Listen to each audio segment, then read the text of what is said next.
replication and protein synthesis can be really hard to understand if, like me, science doesn't really come naturally to you.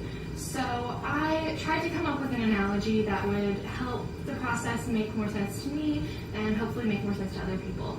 So DNA replication is just basically the process by which you have a parent strand of DNA, a double helix strand of DNA, that splits into the two daughter strands that are later joined by complementary strands to make them whole themselves. And so in the analogy that I came up with, we are going to call the parent strand Ben Gibbard, who was born in 1976 and has done 5 or more musical projects and been a part of a lot of different bands, but mainly what he's known for are 2 bands, one called Death Cab for Cutie, and the other called the Postal Service. So in this instance, we're going to call Death Cab the leading strand and the Postal Service the lagging strand. And the difference between a leading and lagging strand are basically just how the complementary strand forms to it and what direction it moves to kind of zip onto it. And so the leading strand, or Death Cab, is going to go that way and zip onto it sort of in that direction. And then the Postal Service lagging strand is going to go in that direction. And it's not about the success of the strands or the resulting DNA, like the daughter strands. It's just about what direction they're formed in. So the first step of DNA replication is called transcription. And during transcription, an enzyme called RNA polymerase, or in this analogy, we are going to call it maybe like an ad that was put up saying Ben Gibbard 21 seeking drummer for band. And I mean, that's just an example. That's probably not what happened, but it's what catalyzes the formation of these and the joining of the complementary strands to the daughter strands to make them whole. So RNA polymerase, the enzyme, helps the strands become whole, the daughter strands become whole. So through this process in transcription, mRNA, or what we can call media coverage, like media coverage for the band, like hype about them on the internet, in articles, music reviews, basically like what gets their name out there.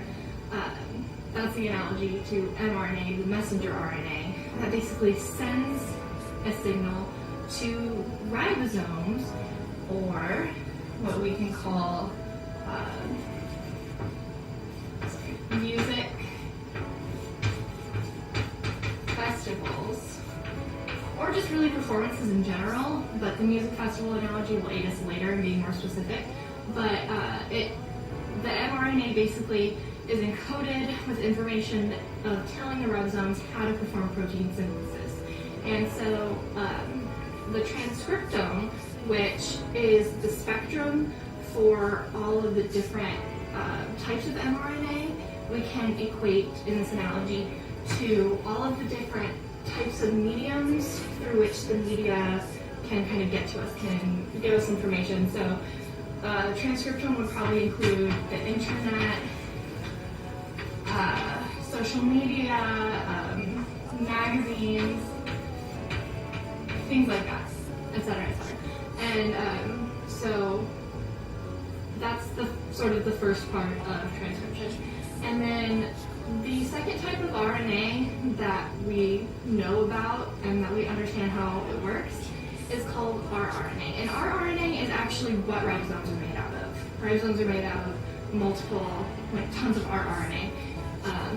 And so for the analogy, we're going to call rRNA venues, different places that the band, Death Cab and the Postal Service, have the opportunity to perform in.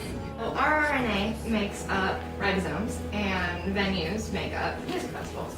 And so the last type of RNA that we're sort of knowledgeable about is called tRNA, or transfer RNA. And in this analogy, we can equate that best to a publicist, like a part of the band's management team, Death Cab or the Postal Service, that just is trying to get the word out. And we can equate this because the tRNA takes amino acids, or what we call in the analogy songs, or maybe just any albums, demos, output that the publicist would want to take to the media or the mRNA. And so that's tRNA's job, is to take amino acids to the media, to mRNA or the media. And so through all of this, we begin the second process, or the second step of the process, called translation, and that's where protein synthesis happens. That's basically what translation is. And proteins in the analogy are basically equal to success. Like notoriety, popularity. The band is getting more popular and more people are hearing their songs. And that works really well because the whole point of all of this is to create proteins. And I mean, the whole point of, I think, Ben Gibbard forming these bands and writing the songs and playing the music, or anybody playing music, is to get it out there and get it heard. And if that just helps make more sense. And so, but though there are sort of two steps that we like to divide this process into, transcription and translation, they don't necessarily, it doesn't necessarily happen like transcription stops so translation can begin. Transcription, or what we're sort of calling having a lot of performances and trying to get your name out there to the media and get a lot of notoriety, doesn't stop before translation or popularity begins.